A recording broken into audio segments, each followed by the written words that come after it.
आजकल खासकर पाकिस्तान के अंदर कुछ एजेंट ने लाखों तादाद जो हैं वो लाखों रुपए बटोर लेते हैं, उनका एडमिशन भी नहीं करवाते। ऐसे वालिदैन जो आपको सुन रहे हैं, ऐसे बच्चे आपको सुन रहे हैं, वो किस तरह एजेंट से बच सकते हैं? कितना इजी है स्टूडेंट वीज़े को हासिल करना? क्या बच्चे स्कॉलरशिप भी ले सकते हैं? इस तरह के बहुत से सवालात वालिदैन और बच्चे पूछ रहे होते हैं, उनका आप क्या जवाब देंगे? देखिए, इसमें मैं हमेशा ये कहता हूँ कि पहले नंबर पे आप डायरेक्ट अगर यूके में पढ़ने के लिए आप आना चाह रहे हैं तो आप यूनिवर्सिटी को डायरेक्टली एप्लीकेशन करें, या यूनिवर्सिटी के अप्रूव जो एजेंट्स होते हैं, जो कि पाकिस्तान के अंदर भी अगर पाकिस्तान से एप्लीकेशन करना चाहते हैं, वहाँ पे हमारे जितने बड़े शहर हैं, लाहौर, इस्लामाबाद, कराची या और भी दूसरे शहरों में यूके की यूनिवर्सिटीज़ के अप्रूव्ड एजेंट्स हैं, जो कि बिल्कुल उनको वेरीफाई किया गया है और उसके बाद उनको ये अथॉरिटी दी गया। आप उनके ज़रिए एप्लीकेशन करें, ना कि किसी लोकल एजेंट या कोई जो इधर चलता फिरता लोग है उसके ज़रिए आप अपने एप्लीकेशन करें। तो एडमिशन के लिए आप या तो डायरेक्टली यूनिवर्सिटी के साथ, एडमिशन ऑफिस के साथ रब्ता करें, और आजकल इंटरनेट का दौर है, बहुत आसान हो गया है एप्लीकेशन फिल करना, एप्लीकेशन को जमा कराना, डॉक्यूमेंट्स भेजना। तो अभी कोई ओरिजिनल वो आपको इस तरह पोस्ट के ज़रिए भेजना नहीं पड़ता, तो बड़ा आसान सा काम है। पहले नंबर पर तो हम ये कहेंगे कि ये करें। दूसरे नंबर पर यह कि अगर कुछ लोग हैं जिनके साथ, अगर फ़र्ज़ करें यूके में बैठ के किसी कंपनी ने फ्रॉड किया है, उनके पैसे लेके उनको एडमिशन नहीं कराया, या उनको किसी दूसरे तरीके से उनके साथ कोई धोखाधड़ी हुई है, तो बिल्कुल उसके लिए वो हमारे साथ रब्ता कर सकते हैं। हम जो हर मुमकिन मदद होगी कानून के अंदर रहते हुए हम उनकी ज़रूर करेंगे। अच्छा मिनिस्टर साहब, दूसरा ये सवाल है, जिस तरह आपको पता है कि डॉलर और पाउंड की फ्लक्चुएशन होती है, पाकिस्तान में जितनी भी फीसेज है वो बहुत ज़्यादा लगती हैं। अब स्टूडेंट्स का ये सवाल होता है, बच्चों का भी ये सवाल होता है कि हम इतने लाखों रुपए दे के लीगल वे से अगर हम बरतानिया आते हैं, उनका बरतानिया के अंदर क्या फ्यूचर होगा? डिग्री कंप्लीट करने के बाद क्या जॉब की इशू है, उसको ज़रा आप बता दें। देखिए, जो समझने की बात है कि जो स्टूडेंट वीज़ा है ये यहाँ पे कोई परमानेंट सेटल होने का वीज़ा नहीं है, ना ही ये वीज़ा इसलिए दिया जाता है कि आप यूके में आएँ और आपको जो है इसको लीड करेगा कि आप हमेशा यूके में रहने के लिए। तो ये कोई सेटलमेंट का वीज़ा नहीं है। ये वीज़ा है कि आप यूके में आएँ, आप अपनी तालीम मुकम्मल करें और अपने वतन जाके अपने वतन की खिदमत करें, या आपका जो बिज़नेस है या आपका फैमिली जो बिज़नेस है उसके लिए आपकी हेल्प है।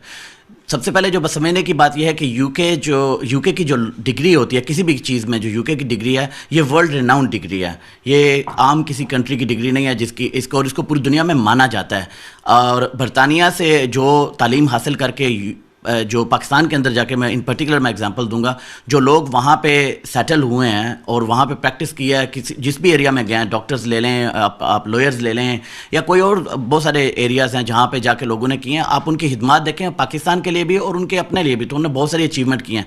तो उसके पीछे यूके की डिग्री ही थी। लेकिन हम ये भी देखते हैं कि यहाँ की हुकूमत भी तो सपोर्ट करती है। PSW की एग्जाम्पल है, पोस्ट स्टडी वर्क है कि आप 2 साल तक जो है अपनी कोई जॉब ढूंढ सकते हैं, स्पॉन्सरशिप है।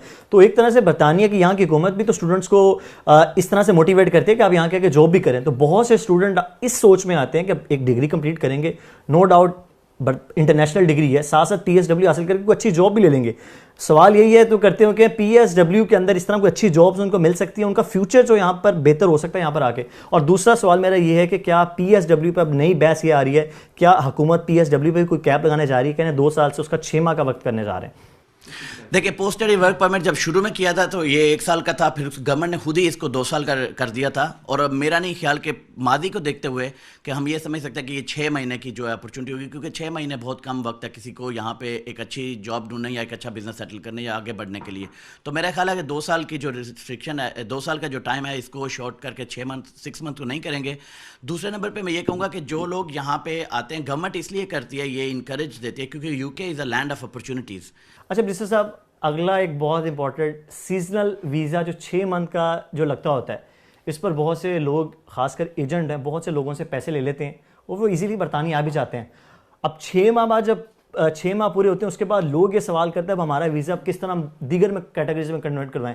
सबसे पहले मुझे ये बताएं, ये सीजनल वर्क वीज़ा है क्या, किस तरह मिलता है, इसके कोई पैसे वगैरह हैं या नहीं हैं, और अगर नहीं है तो किस तरह लोग ये वीज़ा ले सकते हैं, और दूसरा क्या ये 6 माह बाद एक्सटेंड हो सकता है? बहुत शुक्रिया, बहुत अच्छा सवाल आपका। देखें, जो सीजनल वर्कर वीज़ा है ये गवर्नमेंट ने जो ये ब्रेग्जिट हुआ तो उसके बाद जो फार्मर्स हैं उन और पोल्ट्री फार्म के जो इंडस्ट्री के अंदर जो लोग हैं उनकी मदद के लिए, क्योंकि उनको शॉर्टेज में हैं वो जो वर्कर्स हैं, उसके लिए गवर्नमेंट ये वीज़ा लेके आई थी और अभी तक जो चल रहा है। और अभी गवर्नमेंट ने उसके अंदर, क्योंकि शॉर्टेज काफ़ी ज़्यादा है, तो अभी गवर्नमेंट ने उसके अंदर 15,000 का कोटा एडिशनली उसके अंदर ऐड किया है। अब इसमें जो रिक्वायरमेंट्स हैं वो बड़ी सिंपल हैं, और इसमें बताता चलूँ कि ये 2 तरह का, एक तो इसमें है पोल्ट्री वर्कर वाला वीज़ा, वो है अक्टूबर से लेकर दिसंबर तक। जो लोग पोल्ट्री वर्कर के लिए आना चाहते हैं, जिसमें एग्स पिकिंग और इस तरह का रिलेटेड जो वर्क है वो उसके लिए।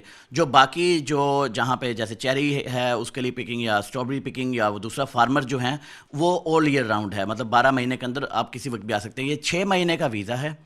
इस वीज़ा के ऊपर ना ही इसको एक्सटेंड किया जा सकता है, और इस वीज़ा के ऊपर कोई ज़्यादा रिक्वायरमेंट भी नहीं है। तकरीबन 269 पाउंड इसकी फ़ीस है, जो वीज़ा की एप्लीकेशन की फ़ीस है, और इसके लिए कोई बड़ी रिक्वायरमेंट नहीं है। आपके पास सिर्फ 1270 पाउंड के इक्विवेलेंट जो है वो पैसे होने चाहिए, या 1270 पाउंड जो है वो आपके पास होने चाहिए। तकरीबन पाकिस्तानी करेंसी में अगर मैं बात करूँ, मेरा ख्याल है कोई 4-5 लाख के करीब की रकम बनती है। इतनी सिर्फ आपको चाहिए। इसके लिए ना कोई इंग्लिश लैंग्वेज रिक्वायरमेंट है। आपके पास सिर्फ 3 चीज़ें चाहिए। आपके पास आप 18 से ऊपर के होने चाहिए, अंडर 18 नहीं आ सकता, और ऊपर एज की कोई लिमिट नहीं है।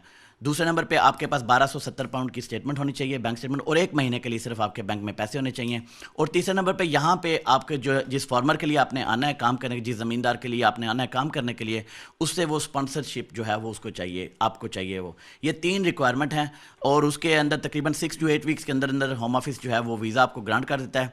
6 महीने का वीज़ा है। 6 महीने के बाद जो है वो आपको वापस जाना पड़ता है। अच्छा बिस्मिल साहब, इसका मतलब है कि लोग जो ये एजेंट्स हैं ये अपना कारोबार इसका मतलब है चमकाने के लिए लोगों को, बेचारों को जो है वो बेवकूफ़ बनाते हैं, क्योंकि बहुत से क्वेरीज लोग आते हैं कि जी ये बड़ा इजीली वीज़ा है और ये जाके एक्सटेंड हो जाएगा। यानी आप क्लियर कट है, ना ये वीज़ा एक्सटेंड हो सकता है और ना ये वीज़ा कन्वर्ट हो सकता है। बिल्कुल, मैं बहुत क्लियर कट हूँ इसमें।